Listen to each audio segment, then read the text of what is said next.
எழுத்தாளர் சுந்து ஜாஜா அவர்களின் சிறுகதை வெங்கிட்டம்மா. வாசிப்பவர் உமா ரமேஷ் பாபு. நீண்ட கல் திண்ணை குளிர்ந்து கிடந்தது. கல் திண்டில் தலை வைத்துக் கொண்டால் தூக்கமும் மயக்கமும் கலந்தது போல் நினைவுகள் குழம்பி உடல் ஓய்ந்து கிடந்தது. மெல்லிய கதம்ப மணமும் பருப்பு வேகும் மணமும் கலந்த வாசனையாக அம்மா நாசி வழியே தன் வரவை உணர்த்தினாள். புடவை சரசரக்கும் ஒளியில் அவள் தன்னை நெருங்கி வருவது தெரிந்தது. தூங்கிட்டியோ கண்ணா? மெல்ல காதை தீண்டும் குரலில் கேட்டபடி இடது தோளை தொட்டாள். 70 வருடங்களாக அடிப்படை வேலைகளில் இருந்து வீட்டு வேலைகள் அனைத்தையும் செய்தாலும் இன்னும் தன்னென மெத்து மெத்தென்று இருக்கும் விரல்களின் தொடுகை கதகதப்பான குளிர் பரவும் தொடுகை. வாசனுக்கு கண்களை திறக்க வேண்டாம் என்பது போல் தோன்றியது. ஆனாலும் அவனை அறியாமல் திறந்தான். அம்மா மேற்திண்ணையின் நுனியில் சாய்ந்தாற்போல் அவன் தலைமாட்டில் உட்கார்ந்திருந்தாள். 75 தொட்டாலும் இன்னம் முழுவதும் வெளுக்காத கருப்பு வெள்ளை தலைமுடி. இருபக்க மூக்கிலும் சிறு நட்சத்திரங்கள். காதுகளில் நீலக்கல் பதித்த பவளமல்லி அளவே இருக்கும் சூரியகாந்தி பூக்களின் சிறு மலர்கள். துருத்தாத மஞ்சள் முகத்தில் அவள் நடுவிரலில் நுனியளவை காட்டும் குங்குமம். வாசனுக்கு வைதேகி இப்படி ஏன் இல்லை என்று தோன்றியது. அவளும் அழகுதான், ஆனால் இப்படி இல்லை. கேட்டால், உங்க அம்மா வயசுல அப்படி ஆவேனோ என்னவோ என்பாள். அப்பா சாப்பிட்டாரா என்றான். ஆச்சுடா. அவருக்கு என்ன, 4 கவளம் சாதம், சாத்துமுது கரைச்சாப்புல 2 கவளம், மோர்ல கரைச்சாப்புல 2 கவளம். செத்த தலை சாச்செண்டா 4 மணிக்கெல்லாம் பிரபந்தம் பாடம் கேட்க வந்துடுவாளே. அம்மா எதையோ சொல்ல வந்து தயங்கி தனக்கு தெரிந்ததையே சொல்லுவது வாசனுக்கு புரிந்தது. அவனே ஆரம்பித்தான். வைதேகி வரப்போறதில்லைம்மா. நீ மென்னு மிழுங்கி எப்போ வருவான்னு கேட்காத. ஏண்டா, ஆபீஸ்ல லீவு தரலையா? தந்தா மட்டும் வந்துருவா பாரு உன் நாட்டு பெண். தெரியாத மாதிரி கேட்காதம்மா.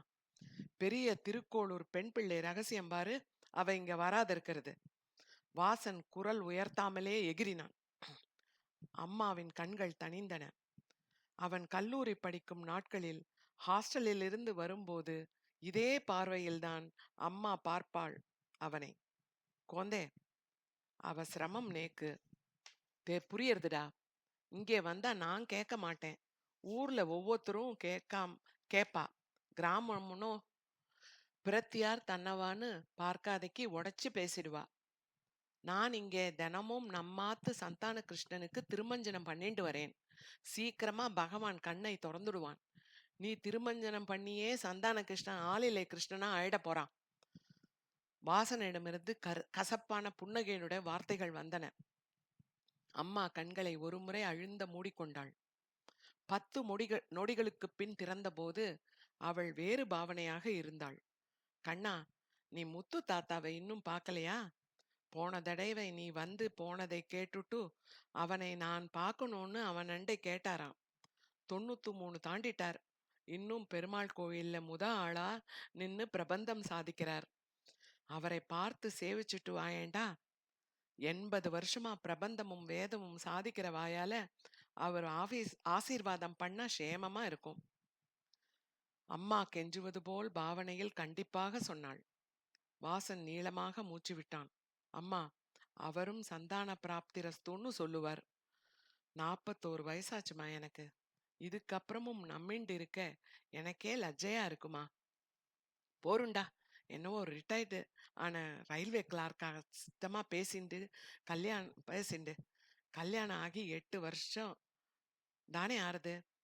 பத்மாவுக்கு அப்புறம் நீ பிறக்கரிச்சே அப்பாவுக்கு 40 வயசு. சும்மா அழுத்துக்காதே. அம்மா முகத்தில் நொடி நேரம் மஞ்சளை மீறி சிவப்பு பூத்து படர்ந்து மறைந்தது. பூத்து அடங்கின சிவப்பின் தணல் மிச்சம் இருக்கும் முகத்தோடு அம்மா சொன்னாள். வாசா, முத்து தாத்தா நாசுக்கு தெரிஞ்சவர், பெரியவர். அம்மாக்காக போய் பார்த்து சேவிச்சுட்டு வந்துடும். 10 நிமிஷம் கூட ஆகாது. முத்து தாத்தாவின் வீட்டை போய் சேரும் வரை யார் கண்ணிலும் பட்டுவிடக் கூடாது என்பதற்காகவே இருட்டும் வரை காத்திருந்து 7 மணி ஆன பிறகு கிளம்பினான் வாசன். அவன் வீட்டைப் போலவே சற்று சிறிய திண்ணையுடன் இருந்தது முத்து தாத்தா வீடு. மெல்ல படியேறினான். கூடத்தில் வாசலுக்கு நேராக இருந்த ஊஞ்சலில் உட்கார்ந்து கொண்டே முத்து தாத்தா ஏதோ வாசித்துக் கொண்டிருப்பது தெரிந்தது. இவன் கதவில் கை வைத்து தள்ளிய சிறு முனகலுக்கு நிமிர்ந்தார். யார் சுவாமி? இங்கிருந்து சரியா தெரியல. சித்த உள்ளே வாங்கோ. பல்லாண்டுகளாக பல்லாண்டு பாடிய குரல். உடலின் வயதை இன்னும் எட்டாமல் இருந்தது. சேவிக்கிறேன் தாத்தா. அடியேன் R.M.S. ராமானுஜம் ஐயங்கார் பேரன் ஸ்ரீனிவாசன். கிழவன் எழுந்து நின்றார். 75 வயசு மதிக்கலாம் போன்ற தோற்றம். கடுக்கன் ஏறி இருந்த காதுகள் மட்டும் தளர்ந்து தொங்கலாடின. ஆச்சரியமான கன்னங்கள் சுருக்கமின்றி மோவாயும் தடையும் மட்டும் சுருக்கங்களோடு இருந்தன. 5 மடிப்பு வேட்டியுடன் மேலே மூடியிருந்த அங்கவஸ்திரத்தோடு கிழவர் நிற்கும்போது வாசனை விட மிக உயரமாக திரைத்தார். முகம் முழுவதும் பூத்த புன்னகையோடு கிழவர் அவன் இரு தோள்களையும் தொட்டார். ராமாஞ்சு பேரனா? கல்யாணத்துக்கு பார்த்தது. அதுக்கு முன்பே அமெரிக்கா, இங்கிலாந்து, பெங்களூருன்னு ரெக்க கட்டிண்டு பறந்த. உங்க சித்தப்பனுக்கு சஞ்சலம். நீ யாரை ஏனும் லவ் மேரேஜ் பண்ணிட்டு விடுவியோன்னு. உனக்கும் உங்க அப்பா உலகமெல்லாம் தேடி கடைசியில நம்ம தெருவுல கிடைச்சா பாரு உன்னோட ஆத்துக்காரி. பகவான் சங்கல்பம் சரி. ஆம்படையா எங்க? சின்னமனூர் தேவியாச்சேடா. தாயார் சேர்த்தி பார்த்துடலாம்னு நீ மட்டும் வந்திருக்க? அவர் வைதேகியை இவ்வளவு நினைவில் வைத்திருப்பது வாசனுக்கு வியப்பாகத்தான் இருந்தது. வைதேகி அப்பா இங்கு சர்க்கரை ஆலை வேலைக்கு என வந்து விட்டாலும் வைதேகி சின்னமனூரில் தாத்தா வீட்டில்தான் வளர்ந்தாள். கல்லூரி சென்னையில் முடித்து நேரே வேலைக்கு சேர்ந்தாள் என்றாலும் இங்கு அவள் வந்தது வெகு அபூர்வமாகத்தான். உட்காருடா ஸ்ரீனிவாசா. அவன் பெயரை அவ்வளவு திருத்தமாக அவனே சொன்னதில்லை என்பது போல் சொன்னார். நேரே இருந்த நாற்காலியில் உட்கார்ந்தான். கிழவர் ஊஞ்சலில் உட்கார்ந்தார். ஒர்க்கெல்லாம் எப்படி போறது? How is life? எதிர்பாரா நொடியில் வாசன் வசமிழந்தான். தாத்தா, உங்களுக்கு தெரியாதா? ஏண்டா கல்யாணம் பண்ணிண்டேன்னு இருக்கு. வைதேகியும் நானும் பேசிக்கிறதே 2-3 வார்த்தையா குறைஞ்சுடுத்து. எல்லா டெஸ்டும் பண்ணியாச்சு. 17 டாக்டரை பார்த்தாச்சு. ஒரு குறையும் இல்லைங்கிறான் எல்லாரும். சட்டென குரல் உடைந்து அழுவது போல் ஆனது. நிறுத்தி கொண்டான். கிழவர் அவனை பார்வையால் தடவிக் கொண்டிருந்தார். அவன் மேல பேச எத்தனித்தும் கையமர்த்தினார். உங்க அம்மா உன் ஜாதகத்தை எடுத்துண்டு வந்து கொடுத்தா. எங்கேயோ ஒரு பிராயச்சித்தம் நீ பண்ண வேண்டியிருக்கே. தாத்தா, நான் மனசறிஞ்சு எந்த தப்பும் பண்ண. வாசன் குரல் அப்படியே நிற்க தொண்டை அடைத்தது. கிழவர் வேகமாய் தன் பார்வையை அவனிடமிருந்து எடுத்து தண்ணீர் குடிப்பது போல் அவனுக்கு நேரம் கொடுத்தார். வாசனும் பெருமாள் கோவில் கிணற்றெளியில் கொலுசு ஒலிக்கும் பாதங்களுடன் நீர் சேர்ந்தும் ஜானகி மின்னி மறைந்தாள். சொல்ல வந்த வரியை முடிக்க முடியாமல் ஆனது. கோந்தே ஸ்ரீனிவாசா, நாம செய்யற காரியங்களை சரி தப்புன்னு நிர்ணயிக்க நம்ம கணக்கு மட்டும் போராது. வைதேகிக்கு 2 வயசு மூத்தவதானே ஜானகி. உன் மாமனார் போனதும் அந்த ஆத்துல ஜானகிக்கு வெள்ளிதோறும் விளக்கேத்துறதும், நெல் குதிராண்ட மரப்பெட்டிக்கு ஆவணி பௌர்ணமி தோறும் அக்கார வடிசல் அமுது பண்ணி வைக்கிறதும் நின்னு போயிடுது. நீ ஐடியில் இருக்கப்பட்டவன். இந்த விஷயத்திலே நான் சொல்றத கேக்குறியா? சொல்லுங்க தாத்தா. கிழவர் மெல்ல ஊஞ்சலை அசைத்து கொண்டார். சப்தமின்றி முன்னும் பின்னுமாய் போய் வந்தது அது. உனக்கு உன் மாமனார் ஆத்துல பாலாம்பிகை பூஜை ஒண்ணு வருஷந்தோறும் நடந்துன்றது வந்தது தெரியுமோ?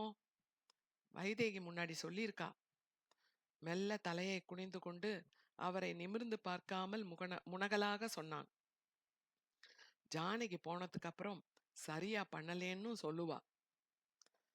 கிழவர் பார்வையில் எந்த மாற்றமும் இல்லை. அந்த பாலாம்பிகை கதையை வைதேகியோட பிதாமகர் முத்துசுவாமி ஐயங்கார் என்னெண்ட சொல்லியிருக்கார். அவளை நமஸ்காரம் பண்ணின பேருக்கு அவ பௌர்ணமியிலே பிரத்யக்ஷம். அவருக்கு அவரோட தாத்தா சொன்ன கதை. இதை நீ அவசியம் கேட்கணும். கேட்பையோனோ? Do you have time to spare for a story? தலையை மட்டும்தான் அசைக்க முடிந்தது வாசனுக்கு. அவர் குரல் அவனை கட்டி இருந்தது. ஊஞ்சல் முன்னும் பின்னுமாக போனாலும் தாத்தாவின் குரல் அலையாமல் இருந்தது. முத்துராகவ ஐயங்கார் உடையவர் ராமானுஜர் வழி வந்த ஸ்ரீ வைஷ்ணவ பரம்பரையை சேர்ந்தவர். சின்னமனூரில் வயலும் வரப்புமாக வாழ்வு. அருகிலேயே பெருமாள் கோவிலில் கைங்கரியம். இன்று போல நாளை என இனிய நாட்கள். பிள்ளைகளுக்கு கல்யாணம் கழிந்து பேரப்பிள்ளைகளுக்கு உபநயனமாகி யஜுர்வேத சுக்ல சாகை பாடம் கேட்க பாடசாலைக்கு போய்விட்டார்கள். காலையில் எழுந்து காலை கடன் கழித்து பொடிநடையாக போய் ஆற்றில் ஒரு முழுக்கு போட்டு அலசிய வேஷ்டியையும் துண்டையும் 7 முறை உதறி மடியாக உடுத்திக் கொண்டு வந்து வீட்டில் பெருமாளுக்கு திருவாராதனம் முடித்து திண்ணையில் அமர்ந்தால் வேதம் நா அறியுமோ மனமறியுமோ என அதன் போக்கில் ஒழுகி தெருவெல்லாம் பெருகும். ஒரு நாள் இப்படி ஆராதனைகள் எல்லாம் முடிந்து அறுவடைக்கு நின்றிருந்த வயல் வரைக்கும் சென்று வரலாம் என ஐயங்கார் சென்று திரும்பும் வழியில்தான் வெங்கிட்டம்மாள் வந்தாள். அவள் வந்த பிறகு ஐயங்காருக்கு அவள்தான் எல்லாம் என்று ஆனது. அவர் கடைசி மூச்சை விடும்போதும் வெங்கிட்டம்மா என்ற சொல் மட்டுமே எஞ்சி இருந்தது அவர் நினைவில். ஐயங்கார் நிறை வயல் எல்லாம் ஒரு சுற்று பார்த்துவிட்டு பொம்மைய நாயக்கர் வயல் வரப்போரமாக நடந்து வீடு திரும்பிக் கொண்டிருந்தார். அங்கங்கே பறவை விரட்ட நின்ற வைக்கோல் பொம்மைகளைத் தவிர வழி எங்கும் ஆளே இல்லை அன்று. ஆனால் பெரியவர் நடக்க நடக்க அவர் ஊன்றிய ஒவ்வொரு காலடிக்கும் கொலுசும் சலங்கையும் ஒலித்தன. அவர் நின்றால் அவையும் நின்றன. அவரும் நடப்பதும் நிற்பதுமாக சற்று நேரம் அத்தோடு ஆடி பார்த்தார். ஒன்றும் விளங்கவில்லை. இதற்கெல்லாம் அஞ்சும் ஆளும் அல்ல அவர். உக்கிரம் வீரம் என நரசிம்ம சோஸ்திரத்தை முணுமுணுத்தபடி தொடர்ந்து நடந்தார். ஆகுரா, ஒரே முத்துராகவா என்று ஒரு பெண் குரல். பெரியவரை பெயர் சொல்லி அழைக்கும் வயதில் சின்னமனூரிலேயே யாரும் இல்லை. அத்தோடு கேட்பதோ ஒரு சிறு பெண் குழந்தையின் குரல். யாராக இருக்கும் என்று திரும்பிய போது எங்கிருந்து என்றே தெரியாத ஒரு காற்று வந்து மஞ்சளையும் மல்லிகையையும் மணந்து காட்டி கடந்து போனது. அதை தவிர அங்கு வேறு ஆளும் இல்லை. ஆள் நடந்த சுவடும் இல்லை. அவர் நடந்த தடம் மட்டும்தான் இருந்தது. சரி என மீண்டும் நடக்க துவங்கினால் அதே கொலுசொலியும் தொடர்ந்தது. அறவடியை முன்பு போலவே. ஆகு తాతయ్య, నేను కూడా వస్తాను కదా என்றது அக்குரல். அவருக்கு மிக பரிச்சயமான அவர் வீட்டு பெண் குரலைப் போல ஒலித்தது இம்முறை. அவர் வீட்டில் பெண்கள் யாருக்குமே தெலுங்கு மொழி பரிச்சயம் இல்லை. தமிழ் மட்டும்தான் வீட்டில் பேச்சு மொழி. வா வா என்று தமிழில் சொல்லி பெரியவர் முன்னடந்தார்.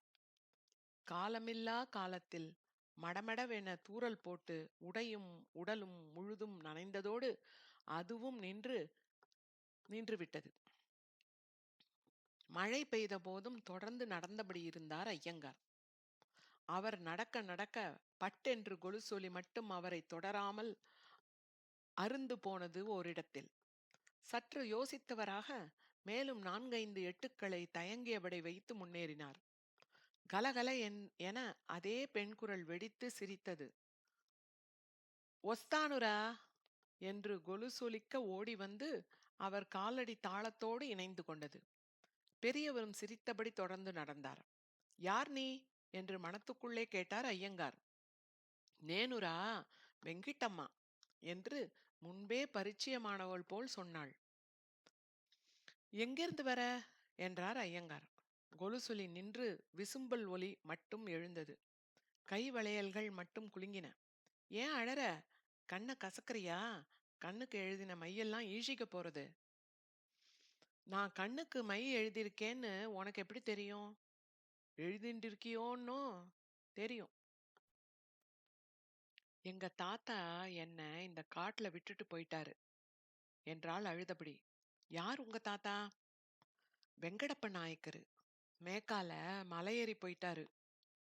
பேசியபடி இருவரும் நடந்தார்கள். ஒலியாக மட்டுமே வெங்கிடம்மாளை அறிந்தார் ஐயங்கார். உங்க அப்பா அம்மா எங்க என்றார். நான் தான் அவங்கள பார்த்ததே இல்லையே. ஏதோ சண்டையில இறந்துட்டாராம் நைனா.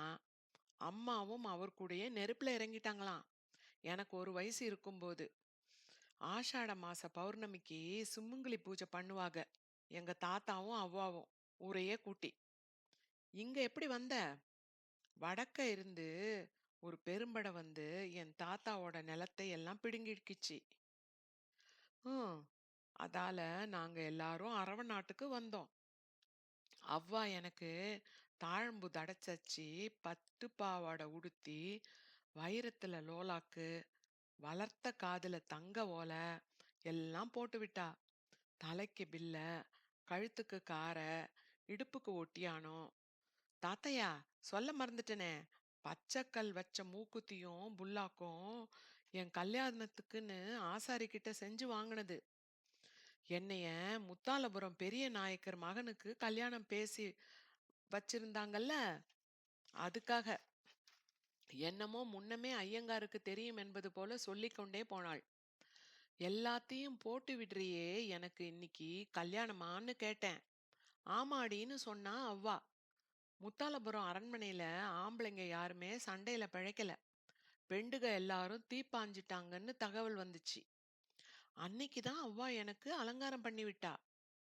பெரியவர் நடை தளர ஆரம்பித்தது. குழந்தை அதை அறியாதவள் போல சொல்லிக்கொண்டே வந்தாள். எங்க தாத்தா எனக்கு எள்ளுருண்டையும் சீம்பாலும் ஊட்டி விட்டு, கையில வெத்தல பாக்கும் இளநியும் கொடுத்து, எங்க வீட்டு நெல்லு பத்தாயத்துக்குள்ள இறங்க சொன்னாரு. கங்கம்மாவுக்கு பூசை கொடுக்கையிலையும், வீட்டுல சுமங்கலி பூஜை நடக்கையிலையும் என்னையத்தான் நெல் எடுக்க சொல்லுவாங்க. நானும் அப்படித்தான் போனேன் தாத்தையா. என்றபோது பெரியவருக்கு கண்கள் பெருகி விட்டிருந்தன. அடுத்து குழந்தை சொல்லப் போவதை அறிந்து குழந்தையோ சலனமே இல்லாமல் சொன்னாள். மூச்சு திணறிச்சு தாத்தா. என் தலை மேல நிறைய நல்ல கொட்டினாங்களா? அதான் முதல்ல நல்லா இருந்துச்சு. குதிச்சு குளுத்து விளையாண்டேன். ஆனா கொட்டிக்கிட்டே இருந்தாங்களா, மூச்சே விட முடியல. தாத்தா தாத்தாவையும் அவ்வாவையும் கூப்பிட்டு கூப்பிட்டு பார்த்தேன். வரவே இல்ல. திரும்ப திரும்ப குட்டிக்கிட்டே இருந்தாங்க தாத்தா நெல்ல.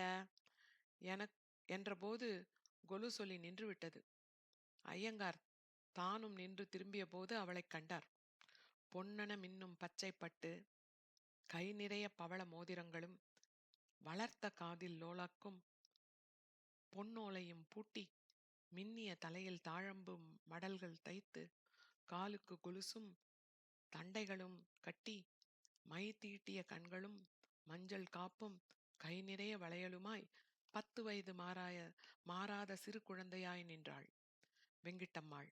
அம்பிகே, மகளே, என் அம்மையே என்றபடி நிலம் தோய விழுந்து எழுந்து அவளை கரங்கூப்பி வணங்கினார் முத்துராகவ ஐயங்கார். தாத்தையா, என்ன உன் வீட்டுக்கு கூட்டிட்டு போறியா? தாயே, நீ நாயக்கர் வீட்டு பிள்ளை. உன்னை நான் என்ன கொடுத்து வளர்ப்பேன்? கவிச்சி எல்லாம் கேட்க மாட்டேன் தாத்தையா. உங்க வீட்ல பசு கண்ணு ஈண்டா அந்த சீம்பாலையும் 2 எள்ளுருண்டையும் கூடு போதும். உன் கூடவே எப்பவும் இருக்கேன், உன் வம்சத்துக்கு துணையா என்றாள் அம்மையின் தணுப்பு ஏறிய குரலில். கண்களில் இருந்து நீர் பூ போல உதிர சரி என்றார். தாத்தா, இன்னும் நடக்கணுமே. நான் என் கதையை இன்னும் சொல்லவா? சொல்லுமா தாயே, கேக்குறேன். நான் தான் எங்க ஊர்லயே அழகியான். அதனால வடக்கே இருந்து வந்தவா படைக்காரன் எண்ணெயும் மண்ணையும் கொடுக்க சொல்லி கேட்டானா. அதுக்கு எதிர்த்து தான் சண்டைக்கு போனாக எங்க தாத்தாவும் முத்தாலபுர அரண்மனைக்காரவுகளும்.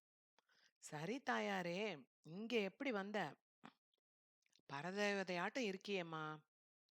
உன்னை எப்படி அம்மா நான் சுமப்பேன்? எங்க அவ்வா என்ன மூடின நெல்லு பத்தாயத்துக்கு வெளியே இருந்து வெங்கிட்டம்மா வெங்கிட்டம்மா வெங்கிட்டம்மான்னு 3 முறை என் பேரை சொல்லி 3 பிடி நெல்லை அள்ளி கூடையிலே போட்டு தலை சுமையா கொண்டு வந்தா கூட எங்க தாத்தாவையும் சின்னையா மக்களும் வந்தாக. என்ன நினைச்சு அந்த 3 பிடி நெல்லை விதைச்சுதான் இங்க சம்சாரத்தை துவங்கினாங்க. நான் அவங்களுக்கு 1க்கு 3 பங்கா பெருகி கொடுத்தேன். 3 பிடி நெல்லு விதைச்ச இடம் இன்னைக்கு 3000 குழி ஆயிடுச்சு. அவங்க வம்சம்தான் 7 தலைமுறையா என்னைய வச்சு கும்பிடுறாக. வடக்க அவுக காட்டுல. என்னை ஏன் தேடி வந்த? தாத்தாயவ தேடிச்சுல்ல, அதான் உன்னைய கூப்பிட்டேன். உன்னை கூப்பிட்டா என்னன்னே கேட்காம போற? உங்க தாத்தாயா எங்க போயிட்டாரு அம்மா உன்னை விட்டுட்டு? காலம் முடிஞ்சு போச்சே.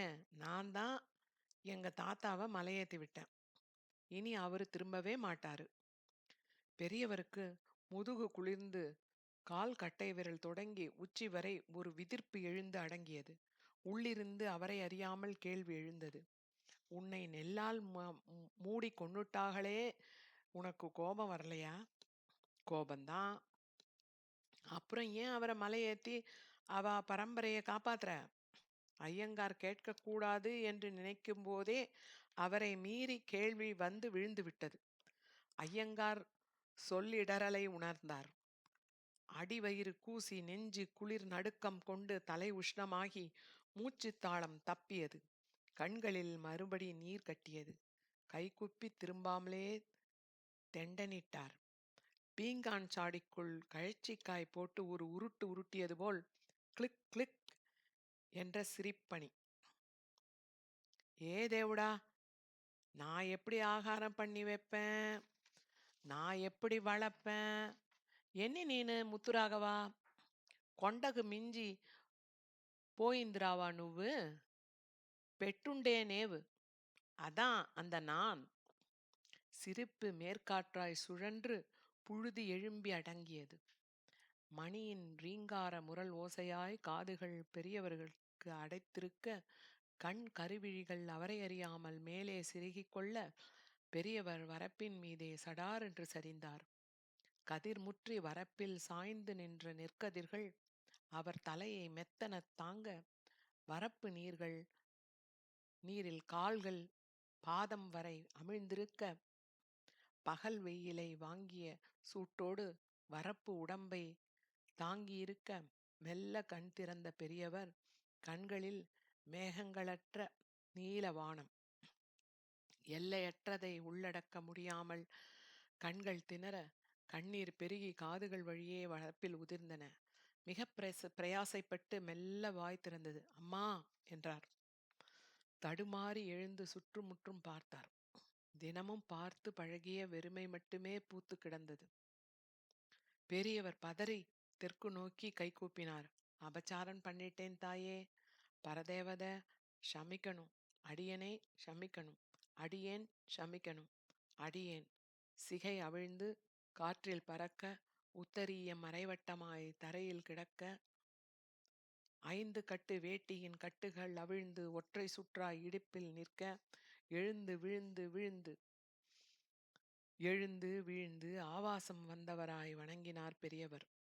27வது முறைக்கு மேல் உடல் தளர அப்படியே விழுந்தார். வாய் மட்டும் ஷமிக்கணும் அடியேன் என்று நிற்காமல் சொல்லிக் கொண்டிருந்தது. மிக நீண்டு போன ஒரு நொடி மௌனத்திற்கு பின் மல்லிகை சந்தனம் கலந்த மண் அவர் நாசியை தீண்டியது. கூடவே வெல்லம் மணக்கும் எள்ளுருண்டையின் வாசனை. துள்ளி எழுந்தார். அம்மா, நான் சுமக்கிறேன்னு சொல்லிட்டேன் ஒரு நொடி. உன் குழந்தையா நினைச்சு மன்னிச்சுடுறீ தேவி. நானா செய்யறேன், நீ இல்லையா? மனுஷ புத்தி அகங்காரம் அடைச்சுடுத்து. அது உன் அகம். நீ இருக்கிற இடம் போக மீதி இடத்திலே குடியிருக்கேன் தாயே. அவர் புலம்பலை சிரிப்பு நிறுத்தியது. முத்துராகவா, நான் ஒரு ஓரமா உன் மனையில் குடியிருந்துப்பேன். நீ கவலைப்படாத. உன் வீட்டு பட்டியையும் பத்தாயத்தையும் பெருக வைக்கிறேன். உன் வீட்டில் பெண் குழந்தையாக பிறந்து விளையாடுறேன். தலைமுறை தலைமுறையா என்றாள் தெலுங்கில். ஒரு நேரம் குழந்தையாட்டமா பேசுற, ஒரு நேரம் அம்மையாட்டமா பேசுற. என்ன தேடி வந்தவ எதுக்கு வந்தேன்னு எனக்கு தெரியல தாயே. பெரியவர் குரல் கலங்கலாய் வந்தது. எல்லாமே எதுக்குடா விளக்கணும் ராகவா? உன்னையும் கரையேத்தி விட்டுறேன் போடா என்று பிட்டு அசிரித்தையாக கையை உதறினாள். வளையல்களின் சப்தத்தால் பெரியவர் உணர்ந்து கொண்டார். நிதானமாய் நடக்க ஆரம்பித்தார். மிதப்பது போல இருந்தது நடை. சட்டென அவர் கைகளை குளிர்ந்த மெத்தன விரல்கள் பற்றுவதை உணர்ந்தார். மெல்லென்று சிறுமணியொலி கொலுசின் ஒரு முத்தத்திலிருந்து தனியே கேட்டது. மூடிய கண்களில் நீர் வழிந்து நெஞ்சில் இறங்க கூப்பிய கரங்களுடன் பழகிய வாய் அவரை அறியாமல் திறந்தது. ஆண் அல்லன் பெண் அல்லன் அல்லா அலியும் அல்லன் காணலும் ஆகான் உளன் அல்லன் இல்லை அல்லன் பேணுங்கால் பேணும் உரு ஆகும் அல்லனும் ஆம் கோணை பெரிதுடைத்து எம் பெம்மானை கூறுதலே. கறவைகள் பின் சென்று காணம் சேர்ந்து உண்போம். அறிவொன்றும் இல்லாத ஆய்குலத்து உன் தன்னை பிறவி பெருந்தனை புண்ணியம் யாம் உடையோம். குறையொன்றும் இல்லாத கோவிந்தா உன் தன்னோடு உறவேல் நமக்கு இங்கு ஒழிக்க ஒழியாது. அறியாத பிள்ளைகளோம் அன்பினால் உன் தன்னை சிறு பேர் அழைத்தனவும் சீறி அருளாதே இறைவா நீ தாராய் பறையேலோர் எம்பாவாய். கடைசி 3 வரிகளை தழுதழுத்து உதடுகள் நடுங்க 3 முறை சொன்னார். கண்களை திறக்காமலேயே கூப்பிய கைகளை இறக்காமல் நெஞ்சு நனைய நனைய நின்று கொண்டே இருந்தார். மெல்லிய காற்று அவரை தொட்டு சென்றது. வலக்கை அருகே அவள் வந்து நிற்பது உணர்வாக தெரிந்தது. நாடி ஓடும் மணிக்கட்டில் குளிர் நிறைந்த அழுத்தம் வந்தது. உடம்பெல்லாம் குளிர் பரவ மெல்ல கண் திறந்தார். என்ன தோள்ல ஏத்திக்கிறியா தாத்தா? அம்மா தாயாரே வரப்பிலே நீள்கிடையாக கிடந்து வணங்கினார். எழுந்தபோது அவர் தோள்கள் இரண்டிலும் படிந்து கிடக்கும் கால்களுடன் அவர் தலைமேல் தன் கைகளை வைத்த வண்ணம் அவள் இருந்தாள். நான் மலை மேல நிக்கிறேன், இங்கிருந்து பார்த்தா எல்லாம் விளையாட்டா இருக்கு, ஹஹஹஹா என்று சத்தமாக சிரித்தாள். உய் உய் என்று குயில்களும், கிக்கிரி கிக்கிரி என்று மைனாக்களும், ட்ருய் ட்ருய் என்று உக்கில்களும் சேர்ந்து அந்த சிரிப்பை எதிரொலித்தன. நான் நிக்கிற மலையில உன்னையும் ஏத்தி விட்டுறேன் வா. இங்கே கோபமா இருக்கிறதும் சந்தோஷமா இருக்கிறதும் எல்லாம் விளையாட்டுதான் என்றாள். நடையேறி போது வீட்டில் யாரும் இல்லை. மனையில் கன்னி மூலையில் மாடத்தில் இட்டிருந்த விளக்கு மட்டும் மின்னிக் கொண்டிருந்தது. வெங்கிட்டம்மாள் தோளிலிருந்து இறங்கி கொலுசொலிக்க மனையேறி சென்று மாடத்தருகில் இருந்த மரப்பெட்டியில் அமர்ந்து கொண்டாள். விளக்கின் சுடர் அலைந்து சிருட்டென பொறித்தெரித்தது. கொல்லையில் பசுக்கள் முதுகிலிருந்து முன் நெற்றி வரை முடிசிலிர்த்து தலைகளை தழைத்து தாயை அழைக்கும் கன்றை போல் குரல் கொடுத்தன. பெரியவர் மனைவி பசுக்கள் அழைக்கும் பெருங்குரலை கேட்டு பின்னால் ஓடி சென்று பார்த்தபோது மாடுகள் தாமாகவே சொரிந்த பால் கோமியம் ஓடும் வழியில் நிறைந்து ஓடிக்கொண்டிருந்தது. ஊஞ்சலின் ஆட்டம் தன்னியல்பாய் நின்றிருந்தது.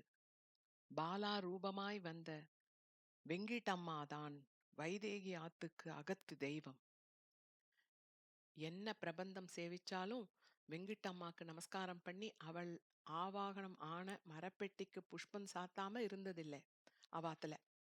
நான் குழந்தையா இருக்கிறச்ச ருதுவாகாத பெண் குழந்தைகளுக்கு உடம்பு வந்தா அவாத்துக்கு அழிச்சுண்டு போய் மரப்பெட்டி முன்னாடி சேவிச்சு எள்ளும் வெள்ளமும் இடிச்சு உருண்டை பிடிக்காம தட்டுல வச்சு அவளுக்கு நைவேத்தியம் பண்ணி குழந்தைகளுக்கு கொடுத்தா உடம்பு சொஸ்தமாயிடும். எங்க காலத்துல அவளுக்கு வெங்கடாம்பான்னு பேராயிடுத்து. வைதேகி ஆத்துல குழந்தை எப்பவும் பொண்ணுதான். ஜாதக பேரா எந்த பேரை விட்டாலும் வெங்கடலட்சுமின்னு தான் பேர் போடுவா. நோக்கு தெரியுமே, வைதேகி பாட்டி பேரு வெங்கலட்சுமி தான். வைதேகிக்கு அக்கா ஜானகினாலும் அவ பேரும் வெங்கலட்சுமி தான். அவ அப்படியே பிரத்யக்ஷமா இருப்பள். என்னவோ அவளுக்கு நிறைஞ்சுடுத்து போல போயிட்டா. வாசனுக்கு மூச்சு திணறுவது போல் இருந்தது. கிணற்றடியில் நிற்கிறான். எதிரே தலையை குனிந்தபடி அவள். ஒருவேளை நானும் ஓரளவு படிச்சிருந்தா என்ன கல்யாணம் பண்ணிக்கிறதுக்கு சம்மதிச்சிருப்பியோன்னு நினைக்கிறேன். குனிந்திருந்தாலும் அழுவது தெரிந்தது. கண்களிலிருந்து இரு சொட்டு இடுப்பில் இருக்கும் குடத்து நீரில் தெரித்து விழுகின்றன. மூச்சு மீண்டது வாசனுக்கு. தாத்தா, நான் நேக்கு நிஜமாவே வேணும்னு சொல்லல. வாசன் நீருக்குள் இருந்து எழுவது போல துள்ளினான். கிழவர் வயதை மீறி வேகத்தில் எழுந்து அவன் உச்சந்தலையில் அழுத்தினார். சழக்கு நாக்கொடு புன்கவி சொன்னேன், சங்கு சக்கரம் ஏந்து கையானே, பிழைப்பராகிலும் தம் அடியர் சொல் பொறுப்பது பெரியோர் கடனன்றே, விழிக்கும் கண்ணிலேன் நின்கண் மற்றல்லால் வேறு ஒருவருடு என் மனம் பற்றாது, உழைக்கும் ஓர் புள்ளி மிகையன்று கண்டாய், ஊழி ஏழுலகு உண்டுமிழ்ந்தானே, உற்ற உறுபினி நோய்காள் உமக்கு ஒன்று சொல்லுகேன் கேண்மின், பெற்றங்கள் மேய்க்கும் பிரானார் பேணும் திருக்கோவில் கண்டீர், அற்றம் உரைக்கிறேன் இன்னம் ஆழ்வினைகாள் உமக்கு இங்கோர் பற்றில்லை கண்டீர், நடமின் பண்டன்று பட்டினம் காப்பே. ஒவ்வொரு எழுத்தும் துலங்கி வர ஓசை நயம் மாறாமல் கிழவர் சொன்ன. வாசன் துடிப்படங்கி தளர்ந்தான். கோந்தே, இந்தா தீர்த்தம் கொஞ்சம் சாப்பிடு. சொம்பை கொடுத்தார். வாசன் முழுவதும் குடித்து முடித்தான். சொம்பை வைக்கிற திரும்பிய போது கிழவர் முதலில் கண்ட அதே கோலத்தில் ஊஞ்சலில் இருந்தார். வாசன் கண்களில் வடித்த நீரை துடைக்காமல் அப்படியே எழுந்து அவர் காலில் விழுந்தான். அவன் வாசல் அருகில் போகும்பொழுது ஊஞ்சலில் இருந்து அவர் குரல் தொடர்ந்து வந்தது. சீனிவாசா, திரும்ப சொல்றேன், மனசுல பட்டது, நல்லதும் கெட்டதும் முடிவு பண்ண நாம யாரு? நீ வெங்கிட்டாம்பா கிட்டையே கேளு, அவ உனக்கு தக்கது செய்வா. அம்மாவோடு வைதேகியின் வீட்டுக்கு வாசன் போகும்போது அம்மாவுக்கு ஆச்சரியம் தாழவில்லை. அவ அப்பா போனதும் ஹரி துபாய்க்கு போயிட்டான். மாமி ஆத்தை பார்த்துக்கோங்கோ, இங்கதான் எனக்கு சேரிடம், என்னைக்கு நான் என்னனாலும் வந்துடுவேன். செவ்வாய் வெள்ளி ஆத்தை அலம்பி தீபம் ஏத்தி ஆத்து பெருமாளுக்கு திருவாராதனம் பண்ணி வைக்கிறார் அப்பா. என்ன ஓய், சம்மந்தி ஆத்தை சொந்தம் கொண்டாடுறார் விளையாட்டா கேட்கறாப்ல கேப்பா. அது ஒன்னத்துக்கும் அப்பா பதில் சொல்றதில்லை. இப்ப நீ வந்த மருமானிலையா யாரு கேட்க முடியும்? நானும் போய் உள்ள இருக்கிற மரப்பெட்டிக்கு தீபம் ஏத்தி புஷ்பம் கிள்ளி வச்சு விடுவேன். அம்மா, வாசன் தன்னுடன் வருவது சந்தோஷமாக இருந்திருக்க வேண்டும்.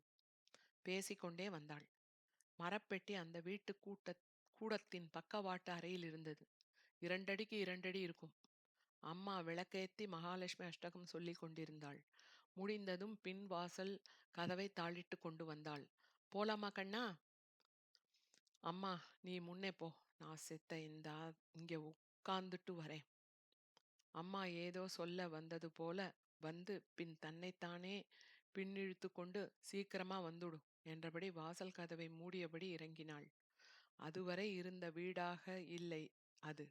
நீண்ட வீடு என்பதால் ஓசைகள் அதிகமில்லை. மரப்பெட்டியை பார்த்தது போல உட்கார்ந்தான். இங்குதான் ஜானகியும் கிடத்தப்பட்டிருந்தாள். அவனை அறியாமல் கண்கள் பெருகின. மன்னிச்சுடுடி, நிஜமாவே தோணலையே எனக்கு. வாய்விட்டு வார்த்தைகள் அழுகைக்கு ஊடே வந்து விழுந்தன.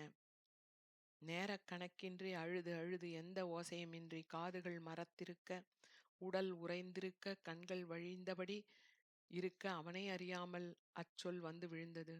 ஷமிக்கணும் அடியேன். மஞ்சளும் முள்ளையும் கலந்த மனம் எழுந்து வந்தது.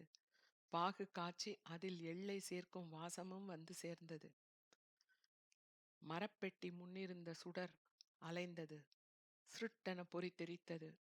கூடத்தில் வெறுந்தரையில் அழுது முடித்து வெறுமனே படுத்திருந்த வாசன் காதில் கொலுசொலி ஒற்றை சொல்லென மெல்லென கேட்டது. நன்றி.